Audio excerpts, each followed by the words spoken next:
Ça filme. Allez, ça filme. On est le 20 décembre. Aujourd'hui, on va faire deux choses.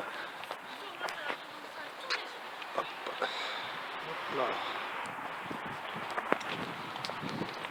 Non mais tu vas rigoler, tu vas voir comment on fait. Je disais, on va faire deux choses aujourd'hui. Petite promenade uniquement dans le palais Longchamp, qui est très joli.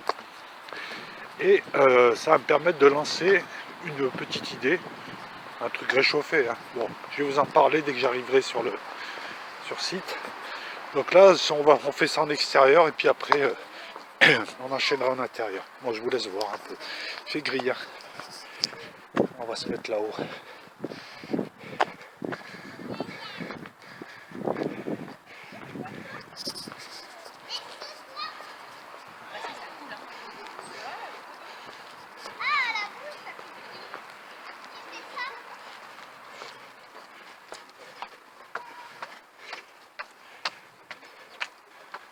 Ah, on va se mettre là tranquillement.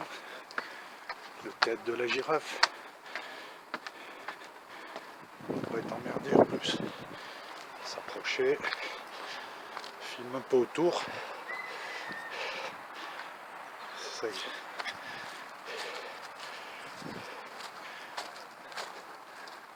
Alors il est grand le parc. Hein. Lors d'un précédent reportage, on avait vu de l'autre côté. On avait juste fait l'entrée de l'autre côté. Vous savez, là où il y a les taureaux. Et là, dorénavant, j'ai décidé de faire l'intérieur. Ouais, je me disais, plutôt que faire des promenades d'un côté, puis parler de l'autre, pourquoi pas faire les deux? Alors je m'explique. Ouais, j'essaye de... J'adore cette cage. Ah, début de soleil peut-être qui arrive, c'est bon signe. Ensuite la grande volière.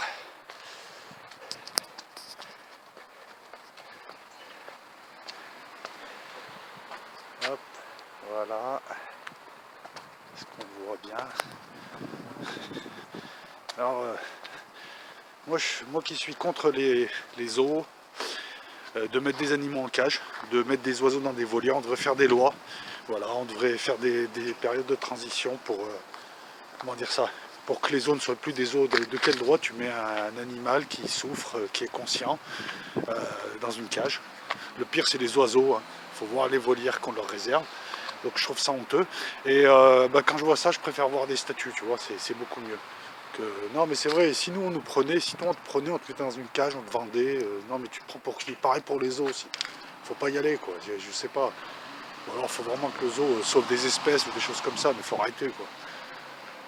Non mais c'est vrai, c'est grave quand même. Alors quand c'est pas des... je te mets une seringue dans l'œil ou dans le cul pour tester un médicament dont tu ne profiteras pas, je te mets en cage et je te vends. Bah ouais mais non. Bref, je m'énerve. Alors, bah écoute, on va le faire devant la volière, le truc. Ouais, je me suis pas mal posé de questions sur le contenu YouTube que j'allais proposer. Alors, c'est une vraie question. Hein. Bon, de temps en temps, je baisse un peu d'un ton, il y a des gens qui passent, j'ai pas envie qu'ils me prennent pour un jobard, mais voilà, ça c'est comme ça. Vous voyez bien, comme ça. Derrière, une sorte de flamand vert. Voilà, donc je me suis longtemps posé la question du contenu YouTube. Qu'est-ce que je vais mettre? Qu'est-ce que j'allais mettre? Alors il y a la revue, mais la revue c'est pas tout, hein, c'est de temps en temps parler d'un sujet d'actualité. Hein, je vais pas faire une revue de presse toutes les semaines. Bon bah c'est bien, mais ça trouve ses limites, ça prend du temps. Et puis bon, il faudrait que je fasse ça au printemps. Et puis bon, je vais pas faire que de la promenade non plus. Donc qu'est-ce qui reste? Après il y a le blabla, la promenade. Donc je me suis dit, je vais peut-être coupler petite promenade blabla. Et c'est pour parler du blabla surtout.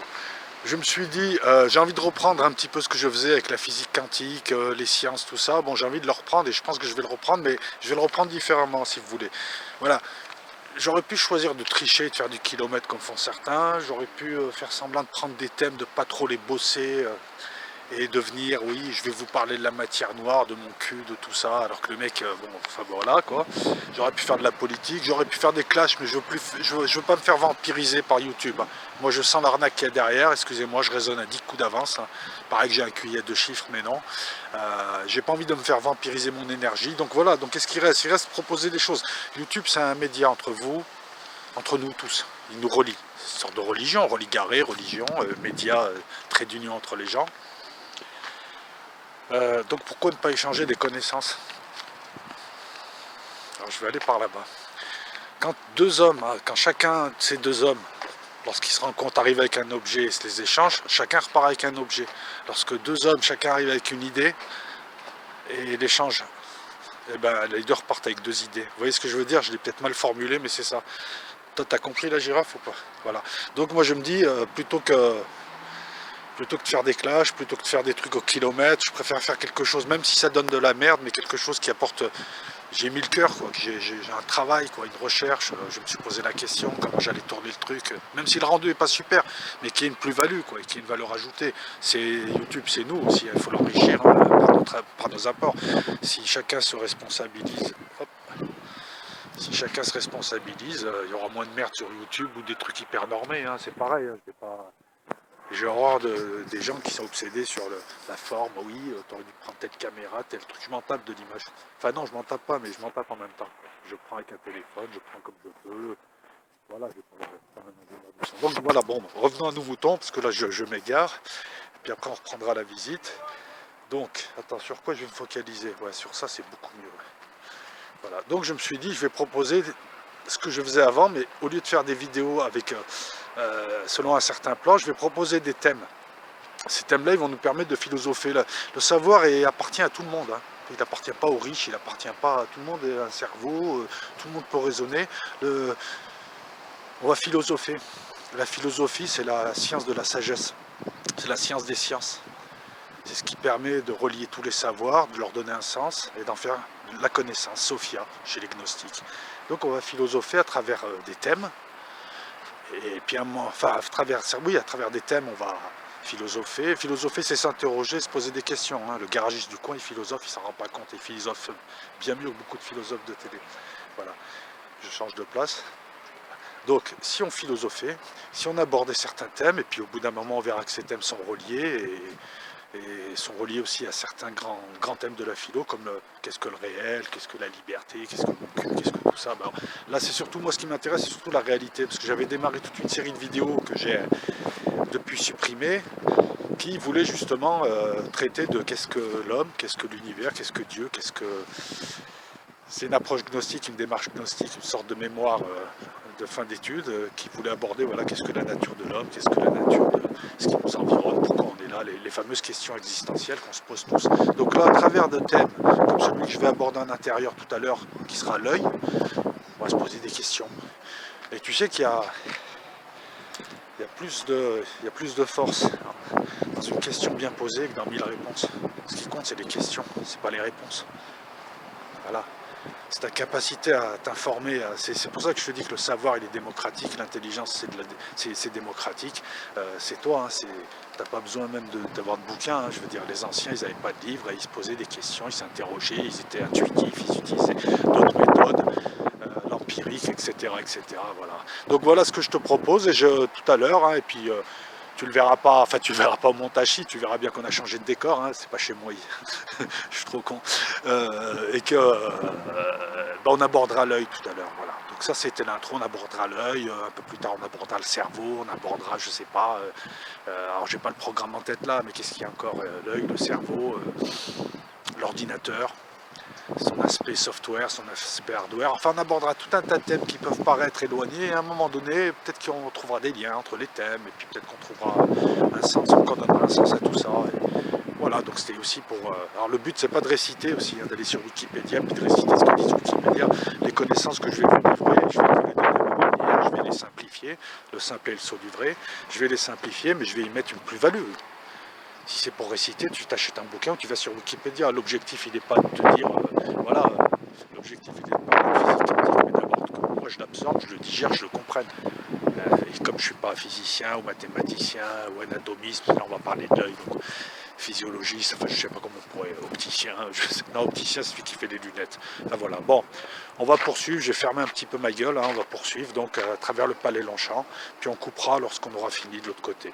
Donc là je vais poursuivre, je vais redescendre et on va remonter de l'autre côté, comme ça on sort de l'autre côté. Allez, je me tais.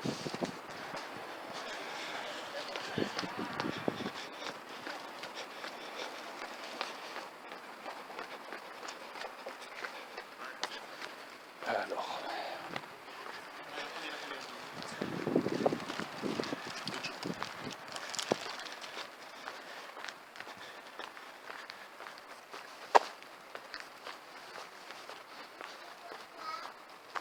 Il n'y a pas trop de monde aujourd'hui parce qu'il fait froid, enfin frais, pas froid, c'est pas vrai.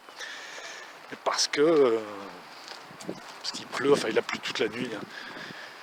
Donc voilà, sinon c'est bondé d'habitude à cette heure-là, on est 13h, il est le 20 décembre, d'habitude c'est bondé.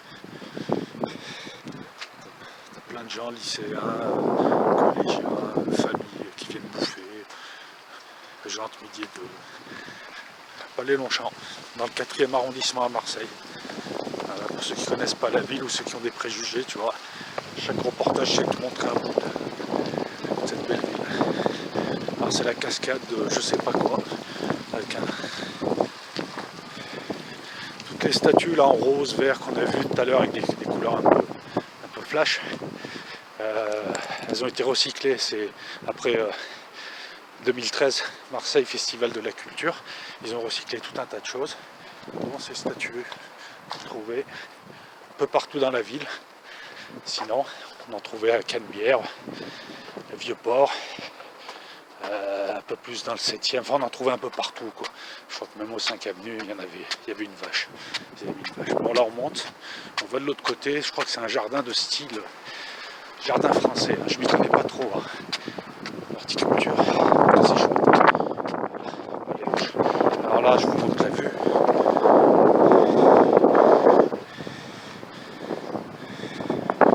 Ça rend pas comme ça, comme truc, dommage. Plus belle ville de France. Je dis ça, je suis pas chauvin, c'est pas vrai. Venez pas, hein, vous pouvez rester chez vous. Bon là c'est l'hiver, hein. C'est normal que c'est l'air pelé le parc.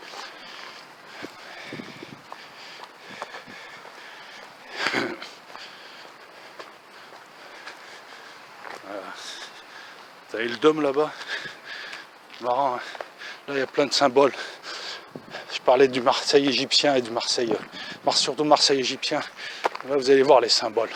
Il y a les taureaux, on a les, comment ils s'appellent, les griffons, qui sont des êtres mythologiques qu'on retrouve notamment dans les arts sumériens. Enfin, il y a plein de références ésotériques évidentes pour celui qui a un petit bagage. On va y aller, tranquille.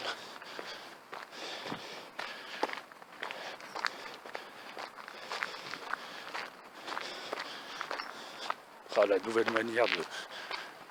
Putain, c'est pelé. Hein.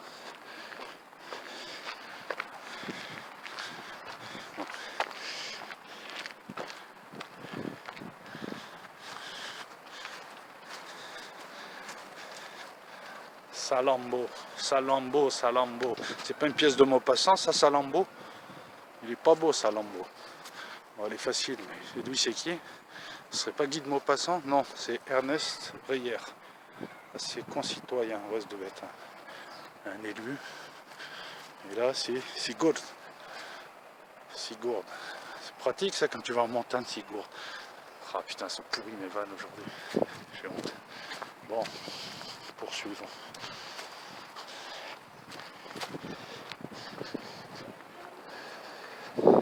Non, c'est pas un jardin style français, j'ai une connerie. Je me trompe d'endroit.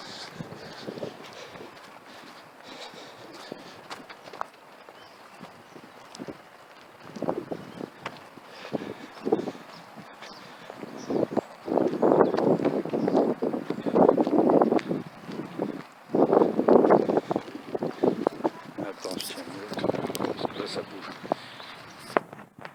Alors c'est la fontaine, la célèbre fontaine dite des 4 Poupias. Voilà, les 4 Poupias. Voilà, pour pas les choper.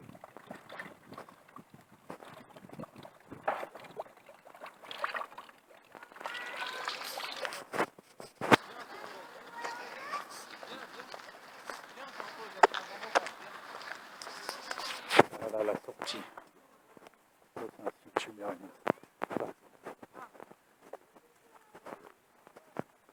Alors je ne connais pas en architecture. Ce que je veux dire par là, voilà, non, mais c'est le style Rome. De toute façon, Rome descend de Sumer. Les ésotériciens ne contrediront pas. Alors vous voyez, de part et d'autre, là vous voyez des griffons. C'est un être mythologique légendaire. En fait, c'est le pendant, c'est symétrique de... Ah, comment on appelle cet archange avec 6 ailes? Bon, ça va me revenir. Voilà, le griffon, il a des ailes d'aigle, il a un corps de lion et il a des griffes, je sais plus quoi. Enfin bon, c'est composé de 3 animaux différents. Le griffon, c'est un être mythologique, on le retrouve notamment tout ce qui a trait à Sumer. Donc là, on est derrière. Voilà, vous voyez, on vient de là. Après, quand je dis le style Sumer, ouais, c'est le style Rome, c'est le style Empire. De toute façon, Rome descend, s'inspire de Sumer, descend de Sumer. En ligne droite, historiquement et en pensée, voire même plus. Allez.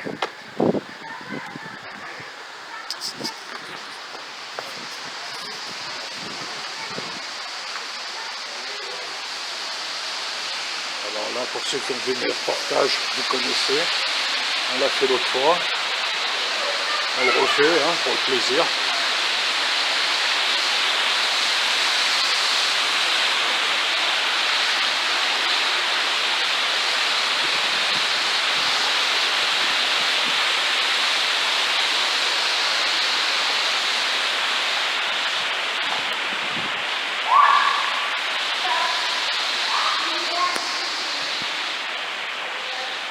Voilà. Et là, on a une superbe perspective. Boulevard Longchamp, ça descend jusqu'au réforme Canebière. Les taureaux, c'est pareil, c'est Io, c'est la vache sacrée, c'est relatif à la même, aux mêmes mythologies, hein, aux mêmes divinités, aux mêmes...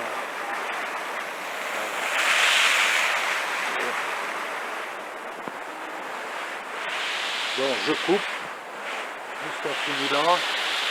On se retrouve tout à l'heure pour parler du premier thème, c'est-à-dire l'œil et comment il fonctionne.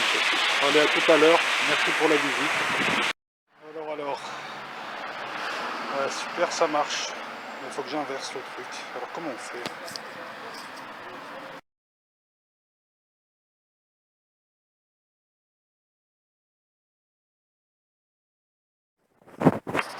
Voilà, là en bas c'est le cours Lyoto. Là c'est la plaine. On va le tourner comme ça, tiens. Là c'est la plaine. Ça c'est ce joli monument. C'est le conservatoire il me semble. Ouais, conservatoire de musique. L'indicat de cavalier de l'Apocalypse. Il s'est fait voler son... Je vais à Marseille, donc voilà, on l'a gardé. Hein.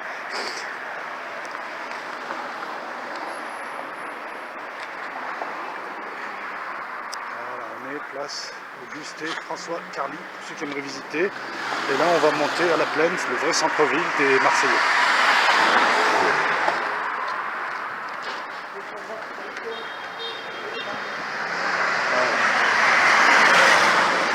Lorsque je baisse le téléphone, c'est parce qu'il y a des gens et que j'ai pas envie de les avoir. Ils ont peut-être pas envie d'être filmés. Quoi. Donc là, on monte.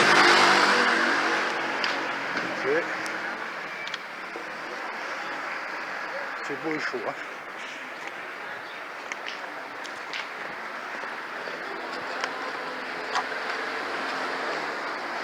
Là-bas au bout, c'est la plaine aussi, hein, de toute façon.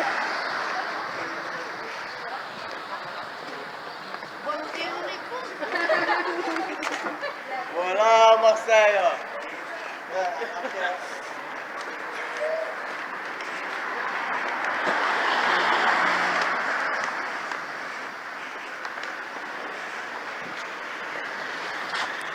Voilà, donc le cadre est sympathique.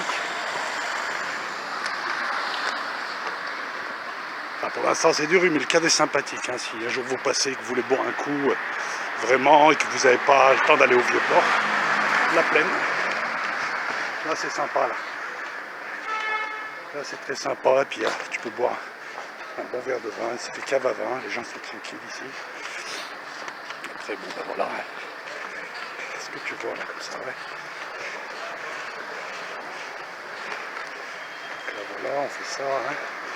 Si ça bouge vite, c'est que je veux avoir personne Je me répète, hein, bon, si ça va, ça bouge vite, c'est parce que je veux pas avoir quelqu'un dans ma ligne sur la vidéo. Hein. Des fois j'anticipe un peu quand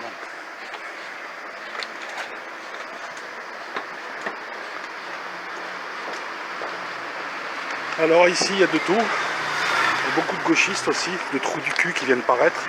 Et genre les chars palestiniens qui viennent refaire la vie mais qui se mélangent avec personne. Qu'est-ce qu'il y a d'autre encore? Quand même chez tout le monde. Les vrais Marseillais aussi. Les glandeurs, moi. Qu'est-ce qu'il y a d'autre encore? Alors là on arrive place Jean Jaurès. Hein. Regardez comme il fait beau. Ça rend, la vidéo elle rend mal. Hein, parce que franchement, le visu c'est plus sympa. Voilà, on arrive. Donc il y a eu le marché donc, ils sont en train de nettoyer.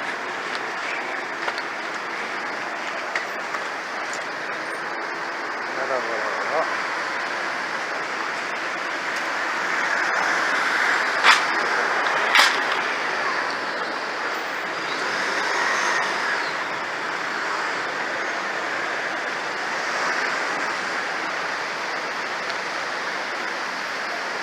Voilà, donc le véritable centre. Donc tu as aussi des artistes, des gauchistes, des trous du cul, des gens sympas, il y a tout le monde ici. Quasiment tout le monde, sauf ceux qui ne connaissent pas la ville. C'est le véritable centre-ville, avec ses rues piétonnes, ses cafés sympas. Voilà, et même si tu es tout seul, tu arrives, tu te mets dans un café, tu bois un coup, tu verras, tu te feras vite des potes de bistrot. Alors après, c'est sûr que c'est pas des potes pour la vie, hein, voilà, parce que moi on me dit souvent, ouais, les gens dans le sud, ils sont superficiels, un jour ils te parlent, le lendemain, bah ouais, c'est ça. Un jour le gars il vient te parler, le lendemain il n'a pas envie de causer, il te voit à l'arrêt de bus, il te dit bonjour, ça passe. Voilà, c'est pas parce que... Moi je trouve sympa, et très souvent les gens viennent me parler, je discute avec eux, je peux les croiser 2 jours après tu vois quoi. C'est pas un mariage, hein. Donc là, vous voyez la dame là. Ah non, c'est pas elle. Donc là, il y a eu le marché. Le petit brûlé, nous on vient de là. En dessous, là-bas, c'est Noailles-Canebière. Enfin, Canebière est par là à Noailles. Et on va là.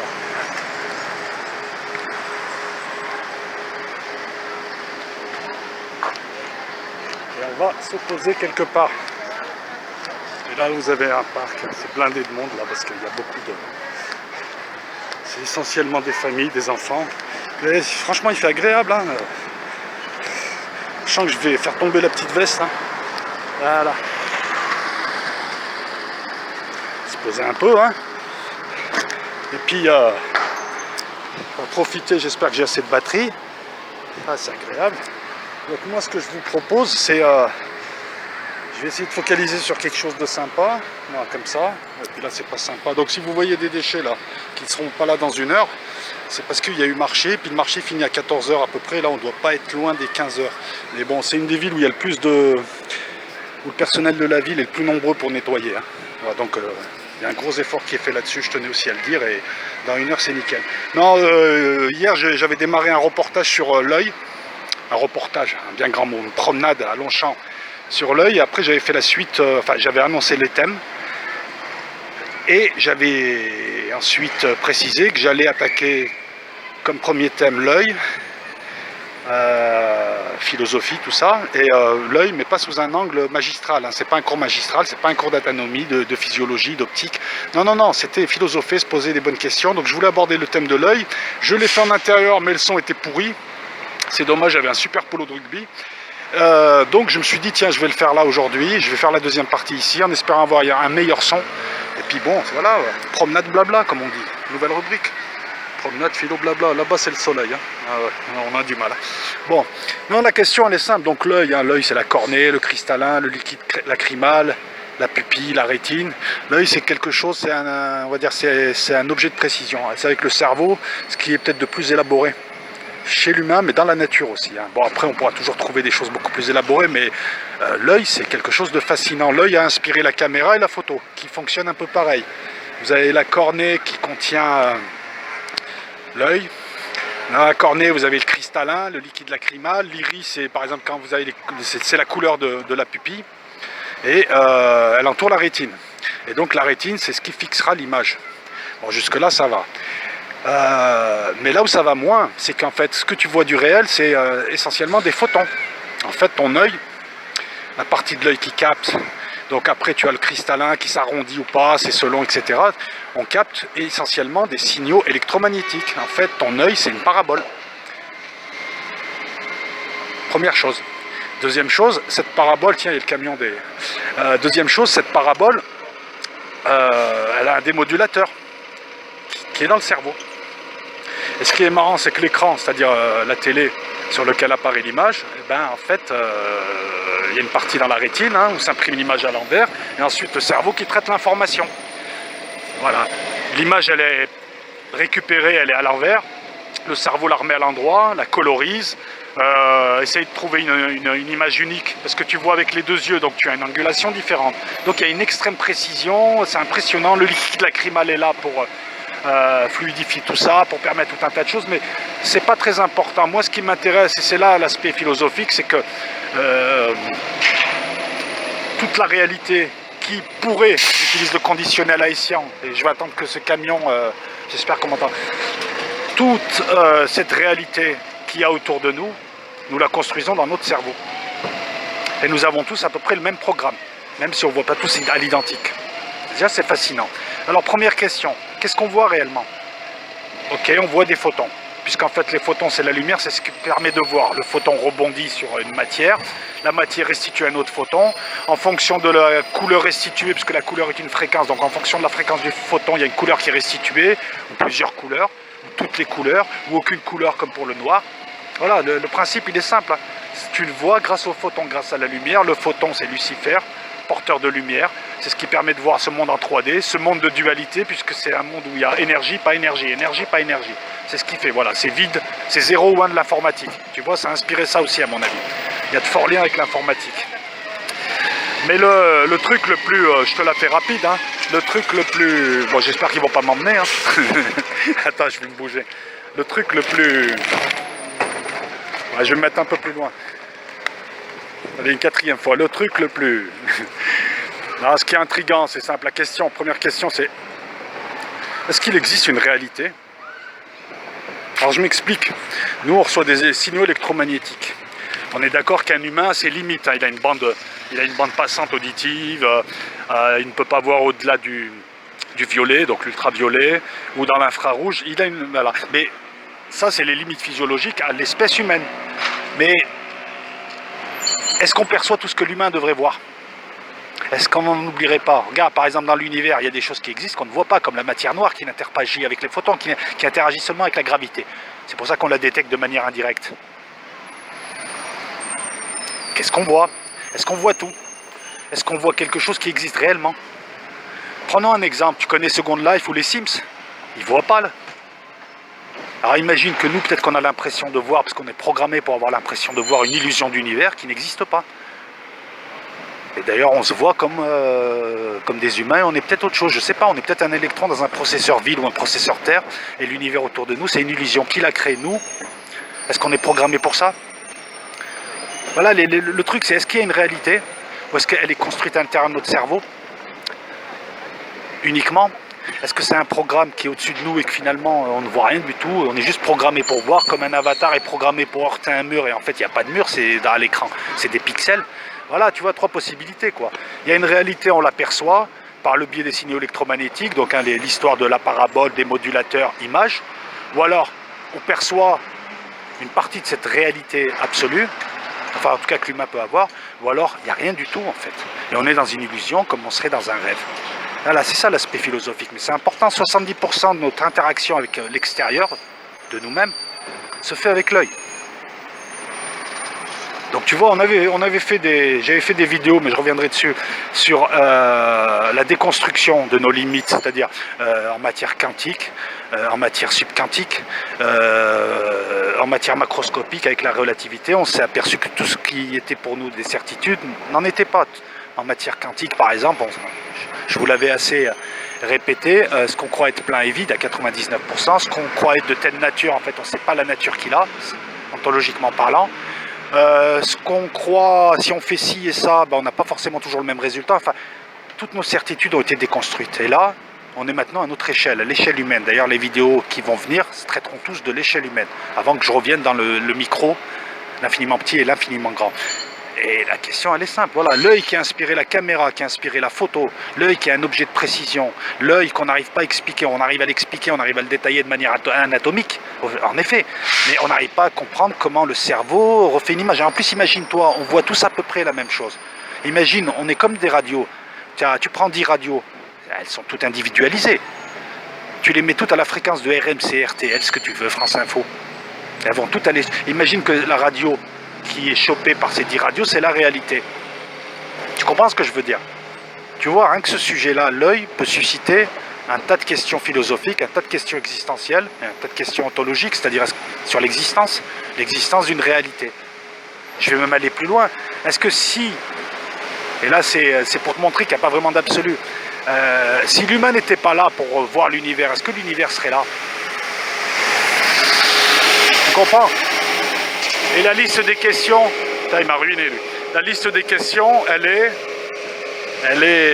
pas exhaustive, hein. Tu peux aussi avoir tes questions. Donc tu vois, rien que ça aussi, c'est pareil. Ce qu'on croit voir, en fait, on croit voir la réalité. Et quelle réalité? Est-ce qu'elle existe? Est-ce qu'on la voit en entier? Est-ce qu'on la trafique nous? Est-ce qu'on... C'est un programme? Voilà, tu vois, tout ça, ça c'est de la philo. Tu peux être chauffeur de taxi et te poser ces questions et tu te les poses. Je suis certain que tu te les poses. Tu n'as pas besoin de connaître les termes scientifiques. On s'en fout. Ce que je veux te dire, c'est que la philo, c'est démocratique. Ça appartient à tout le monde. La philo, voilà, c'est l'art de se poser des questions. C'est tout. Donc, qu'est-ce que tu vois? Ne te dis pas c'est une question qui est importante certes, mais bon, c'est pas grave. Non, parce que tu verras qu'on va lier ce thème avec d'autres thèmes et ainsi de suite, et tu t'apercevras que voilà, il y a un truc fascinant, c'est qu'en fait, tout ce qu'on croit savoir, c'est du vent. Je sais même pas si je suis là à te parler. À la limite, j'ai envie de reprendre la blague de Coluche qui disait, tiens, hier j'ai croisé X. Bah, tu me diras, X, il est tellement con que ça se trouve, c'était pas moi. Bon, c'est de l'humour absurde, c'est du Coluche. Bah là, on est un peu, c'est un peu ça, ça se trouve, c'est pas moi qui te parle. Mais là, on n'est pas dans l'absurde. Si tu as un avatar et tu es programmé pour interagir, c'est des programmes. Si y a une illusion, par exemple, tu es dans une simulation, tout est programmation. Tout est programmation, même le décor. Tu te heurtes pas vraiment au mur. Tu es programmé pour te heurter à un moment donné à tel endroit, tel endroit, tel endroit. Parce qu'on a programmé qu'il y aurait un mur. Mais il n'y a rien. Parce qu'à l'écran, ce que tu vois peut-être un mur, mais il n'y a rien. Ce qui est marrant d'ailleurs, c'est que tu ne peux pas sortir de l'écran. Tu vois un peu les implications avec le quantique, le subquantique, le Big Bang que je n'ai pas traité mais je traiterai plus tard, la relativité. Bon là on est au milieu. Tu vois l'infiniment petit, ça peut donner un certain angle. Et à la limite, la pointe de l'angle, pour moi, c'est l'énergie. De l'autre côté, si tu montes dans le macro et tu vas dans l'infiniment grand, tu trouves aussi une sorte de triangle à deux branches, mais inversé. Si tu croises les deux, tu arrives au niveau humain. Le microcosme, macrocosme, tu les interpénètres, ça donne l'étoile à David, ça donne l'homme.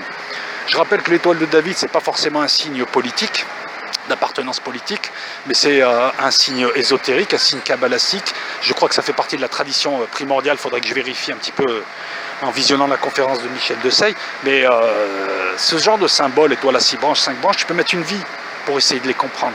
C'est beaucoup plus compliqué qu'un symbole politique ou une angulation ou autre. Et là aussi, on les abordera, ces symboles, mais un peu plus tard, on les abordera avec les cultures, les mythologies et les religions. Voilà, donc ton œil, on arrive à l'expliquer anatomiquement parlant. Un opticien peut aussi l'expliquer. On peut le soigner. Mais on ne sait toujours pas comment ça marche. Cerveau, programmation, tu chopes des électrons et t'en fais une image et t'en fais un réel. Et finalement, on n'est pas loin du solipsisme qui dit que la réalité, c'est juste une construction mentale. Finalement, c'est pareil aussi. On voit pas tous pareil parce qu'il suffit que chacun ait un programme légèrement différent et tu ne vois pas la même réalité que l'autre, ce qui expliquerait que lors des témoignages devant les policiers, les gens racontent souvent des choses qui divergent pour un même fait et ils sont de bonne foi.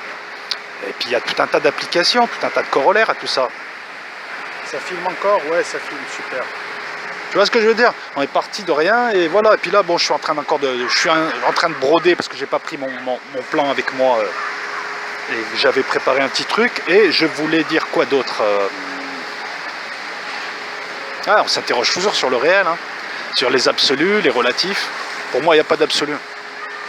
Tout est relatif, le plan est relatif. Regarde, prends un exemple. Toi, tu te vois comme un humain. Pour toi, c'est une réponse absolue. Tu as 2 bras, 2 jambes, tu es un être humain. Maintenant, si tu vis dans une illusion, imagine par exemple, tu vis dans une illusion et finalement, tu as un électron dans un processeur géant. Et ton illusion, c'est que tu te crois humain dans une ville humaine, avec une vie humaine, parce que tu es plus productif comme ça, ou parce que c'est comme ça. Imaginons, par exemple, que je ne perde pas le fil du truc. Ce qui est au-dessus de toi, ta vérité, c'est que tu es un humain. Ce qui est au-dessus de toi te voit en se disant, bah, c'est un électron. Il a une autre vérité sur toi. Tu vois, déjà, il y a un relativisme. Un programme, il te verra différemment. Le système d'exploitation de l'ordinateur, en admettant qu'ils aient une conscience, te verra différemment. Maintenant, quelqu'un hors de l'ordinateur sait que tu es juste un électron, il ne te verra même pas. Tu comprends maintenant pourquoi quand je te dis les notions de Dieu, de bien, de mal, tout ça, c'est à notre niveau. Quand un ordinateur enchaîne un processus, d'ailleurs processeur, processus, ordinateur, qui c'est qu'on appelait le grand ordinateur de l'univers, c'était Dieu. C'est pas moi, c'est un évêque, je ne me souviens plus son nom, il y a quelques siècles. D'ailleurs, tu vois Leibniz se poser des questions, Leibniz, très grand scientifique, astronome, mathématicien entre autres, se poser les mêmes questions avec l'univers, en le comparant à Dieu. Absolu, relativisme, relativité, qu'est-ce qu'on voit, qu'est-ce qu'on est, etc., etc. Et voilà, et encore une fois, on vient de déconstruire un truc. Tu dois te méfier de ton œil. La prochaine fois, là, on va aborder le cerveau. Mais tu verras que tu vas devoir te méfier des souvenirs qu'emmagasine ton cerveau, parce que le cerveau a tendance à reconstituer tes souvenirs comme il l'entend, et même à tapisser, à créer des souvenirs, des faux souvenirs. C'est ce qui explique d'ailleurs les histoires de mémoire retrouvées et autres. Voilà. Donc on verra que pareil, nos souvenirs, ben, sont pas crédibles. Ce qu'on voit, c'est pas crédible. Ce qu'on est, on ne sait pas. Dans l'infiniment petit, on ne sait pas trop ce qu'on est non plus, comment ça fonctionne. Dans l'infiniment grand, on ne sait pas où on est et où on va. Donc finalement, qu'est-ce qu'on sait? Rien. C'est important de déconstruire. Tu sais pourquoi c'est important de déconstruire? Parce que si tu veux que dans tes bagages entre la connaissance, il va falloir un peu les vider, tes bagages. Il ne faut pas arriver avec des bagages pleins, on est d'accord. Donc il va falloir déconstruire tes connaissances et tes certitudes.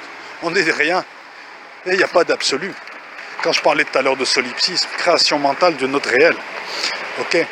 Mais est-ce que c'est chacun crée un réel? Est-ce qu'il y a un réel créé pour nous? Voilà, moi si je reprends ce que dit Franck Hatem, qui est quelqu'un de très intéressant, Franck Hatem, il dit que tout ce qu'on voit, toutes les personnes avec qui on a des interactions, en fait, appartiennent à une seule conscience unique, qui est pour moi Léon Yao, E-O-N, qui est pour moi ce qu'on appelle le dieu démiurgique, qui est pour moi un logiciel, qui est pour moi tout un tas de choses. Hein. Là, il y a différentes versions. Il te dit on est tous des éléments d'une même conscience, sinon on ne se verrait pas. Donc, quelque part, qui crée pour nous cette illusion? Nous, nos sens, ou la conscience unique dont on fait partie? Et si cette conscience unique, c'est un processeur ou un ordinateur, mais enfin, ce qui est important, c'est à retenir dans l'ordi, c'est le processeur.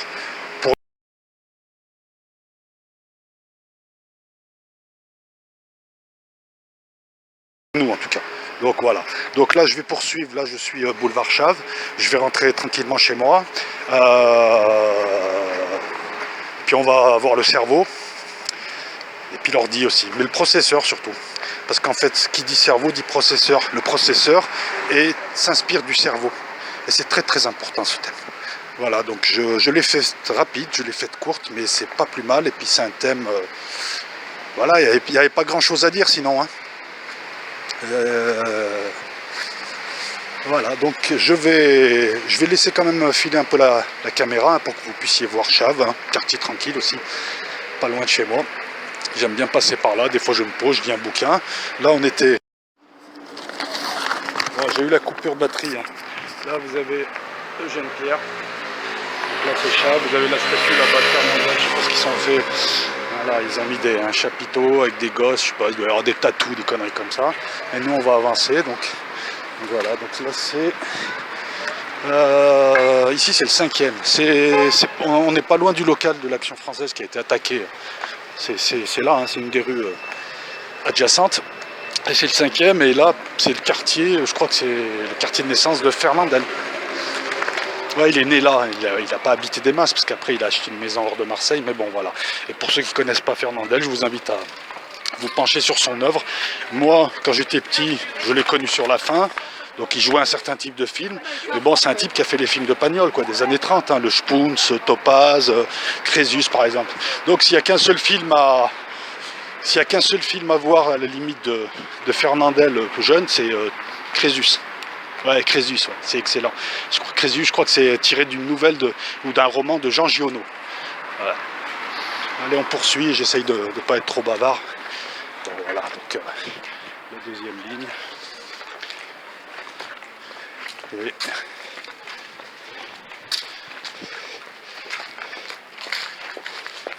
alors, quand on me dit c'est sale, excuse-moi, t'en vas où là? Voilà, c'est pas plus sale qu'à Paris ou à Toulouse ou regarde, on va voir des pizzas, super. Donc c'est pas plus sale. Ah tiens, j'ai une idée. On va passer, ça c'est mon dada. On va passer voir, on va aller place de l'Archange. Place de l'Archange Michael. Dans mon reportage sur comment on appelle ça, au Palais Longchamp, enfin dans la première partie, à un moment donné, je parle d'animaux mythologiques, c'est des griffons, et je dis que c'est le pendant des, et je ne trouvais pas le mot de ces anges à 6 ailes, c'est des séraphins. Le jardin du Palais Longchamp, c'est un jardin botanique et non un jardin coupé à la française, qui est une manière de couper, de faire des coupes, enfin, ce qui est un type de jardin. Donc là aussi, j'ai fait une erreur factuelle, et il me semble en avoir fait une troisième erreur factuelle. Bon, le son n'était pas super non plus. Que je dise pas de bêtises. Oui, voilà, je disais qu'en fait, on retrouvait le griffon surtout dans tout ce qui était relatif à Sumer. Les taureaux, c'était relatif à la Grèce, mais c'était aussi relatif à Io, la vache sacrée, tout ça. Et en fait, en lisant un petit peu des choses sur le Palais Longchamp, il y a un point qui a attiré mon regard, c'est qu'ils te disent que l'ornementation et que tout un tas de choses, en fait, a surpris les élus au moment où il a 150 ans le palais. Au moment où le projet a été proposé, ce qui les a étonnés, c'est qu'il y avait beaucoup de choses qui n'étaient pas en rapport avec la ville. Bon, moi je sais pourquoi, l'architecte, l'ésotérisme, l'architecte, tout ça, le gars, il a placé ses trucs, mais les élus, ils n'ont pas forcément une... Non, on va pas passer par là. Mais les élus, n'ont pas forcément une culture ésotérique, donc lui, il n'allait pas leur dire. Mais quand tu étudies bien les formes, parce qu'en fait, l'architecture, c'est ça, hein, c'est une histoire de forme, de volume, c'est tout, des lignes, des courbes, des formes, ensuite tu vas rajouter des couleurs, et ça va créer ce que j'appelle moi une vibration, qui est une atmosphère. Donc, ça a attiré mon regard, mais moi je le sais, je sais pourquoi il les a mis. C'est un architecte qui fait un projet, l'architecte, franc-maçonnerie, etc. Donc, lorsqu'on voit le dôme, vous verrez, même géométriquement parlant, il y a tout un tas de symbolismes. Après, oui, effectivement, il y a les griffons, il y a les taureaux, il y a tout un tas de trucs. Voilà, après, bon, on va pas rentrer dans les ésotérismes. Alors, ça, c'est magnifique. Attends, je vais tourner le téléphone. Voilà, c'est l'église Saint-Michel. Vous allez me dire, il aime bien les églises. Ouais, j'aime bien les églises, j'aime bien visiter les églises. Voilà, c'est quelque chose que j'apprécie. Je sais pas pourquoi, leur architecture, je sais pas. En plus, des fois, je me fais de ces triples. Ben, en fait, par exemple, à Saint-Victor, des fois, je me pose et j'essaye de m'imaginer 10 siècles avant, enfin, à une certaine époque. Voilà, tu vois, un petit peu comme dans le film, le gars il se pose et d'un coup il se retrouve dans une époque précédente. Et ben j'aime bien, je sais pas, enfin bon, bref, j'aime bien l'architecture des églises, des cathédrales, des basiliques. C'est comme ça, c'est tout. Hein. On a le droit encore, non? Alors ça peut peut-être, certains vont se dire, ouais mais je comprends pas, tu dis que tu es laïque. Ouais mais, enfin laïque, je suis pas laïque, je suis gnostique. C'est pas tout à fait la même chose, mais bon. Voilà, donc... Centre Saint-Michel, joli nom, hein, c'est un archange. Donc c'est un ange mais balèze quoi, qui a fait de la salle de sport, qui est bodybuildé. Et voilà. Voilà, donc là, le truc. Hop.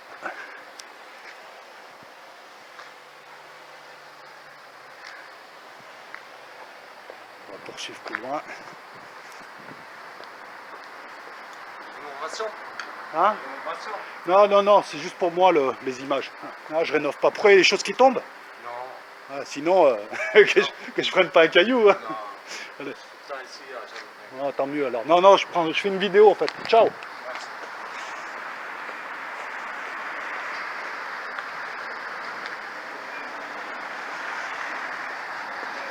Alors ensuite, on va passer par où? Bon, à un moment donné, il faudra que je coupe quand même. Hein. Je ne vais pas vous emmener à ma maison. Après, vous allez savoir où j'habite. Vous allez m'envoyer des cercueils. Non, je rigole. Mais bon, on n'y est pas encore. Non, non. Puis bon, de toute façon, je vais pas tarder à couper parce que là, après, c'est du banal. Hein, voilà, c'est ça. Donc là, il est à peu près, je crois qu'il est 16 h dans ces eaux-là. Je ne veux pas dire de bêtises, entre 15 et 16. Donc voilà. Alors en fait, il fait bon. Enfin, après, il fait bon. Il fait tranquille, quoi. Il fait entre 15 et 20. Mais dès que le soleil tombe, il se met à... Vous voyez, si on avait continué Chave, c'est là-bas. Donc, mais dès que le soleil tombe, par contre, tout de suite, il faut mettre un petit blouson, un petit truc, quoi. Mais bon, la nuit, moi, je dors fenêtre ouverte. Hein. Voilà. Donc je vais couper là. Je pense avoir tout dit sur l'œil. Je suis en train d'essayer de faire le tour un peu de la question pour voir si je n'ai pas oublié quelque chose. Mais à la limite, si vous avez des choses à dire sur l'œil, voilà, c'est pas l'aspect anatomique qui nous intéresse, c'est les implications sur ce que nous apporte cette fonction visuelle, ce qu'elle ne nous apporte pas, comment, etc. Et puis après, voilà, on dégage un truc, on dégage quelque chose. Et puis on verra après si on peut la lier, si on peut faire le mécano, si on peut la lier à d'autres choses. On peut lier déjà au cerveau et à l'ordinateur dans la mesure où le cerveau est, de toute façon, est la chose la plus importante qui existe à mon avis dans la nature, et c'est quelque chose de encore plus complexe que l'œil, et c'est ce qui traite les informations, comme un processeur. Mais le processeur, c'est le cerveau de l'ordinateur, tout passe par lui, hein. Mais ça on l'étudiera plus tard. Donc vous voyez le lien entre le processeur, le cerveau, l'œil, qui est plus en amont. Ah si, je voulais ajouter une chose, voilà, ouais. L'œil en tant qu'outil, seul, ne fonctionne pas. C'est pas le cerveau. Et même en ayant le cerveau, moi j'ai connu des gens qui étaient amblyopes, c'est-à-dire leur nerf optique était nickel, leur œil était nickel, tout était nickel, mais ils ne voyaient pas, ou ils voyaient très mal, des amblyopes. Parce que c'est se passé au niveau psychologique, au niveau du cerveau, on m'avait dit. Donc vous voyez, quand tu as un outil qui est bien fait, quand tu as un outil, il fonctionne de lui-même. Mais là, même si l'outil est nickel, s'il n'y a pas besoin de réparer, ça ne fonctionne pas. Il y a encore l'aspect psychologique. C'est un petit peu comme voilà, le corps, l'esprit. On retrouve toujours l'information, le support. C'est un peu pareil. Donc, avec les amblyopes, on a aussi un élément qui nous permet de nous interroger sur l'œil. Quand tu prends ton appareil photo, si l'appareil photo il est nickel, il va prendre la photo. Hein. Que tu sois en bon état, pas en bon état, que tu aies les yeux fermés, que tu calcules la scène ou pas. Ben avec l'œil, c'est différent, puisqu'il y a cet aspect psychologique qui fait que même si l'appareillage est bon, tu vois, les amblyopes, par exemple, ne peuvent pas voir. Ça, j'ai oublié de le signaler, mais ça peut être intéressant comme élément. Oui, voilà. Hein, écoute, j'ai rien d'autre à rajouter. Puis au pire, je rajouterai en écrit. Donc, je vous remercie à tous. Je vais la poser. Je vais faire le montage et j'espère que le son est bon. Parce que le son de la précédente vidéo l'était beaucoup moins. Voilà, et je vous remercie à tous. Bonne journée. On est jeudi 22. Et il est entre 15 et 16 h. Ciao.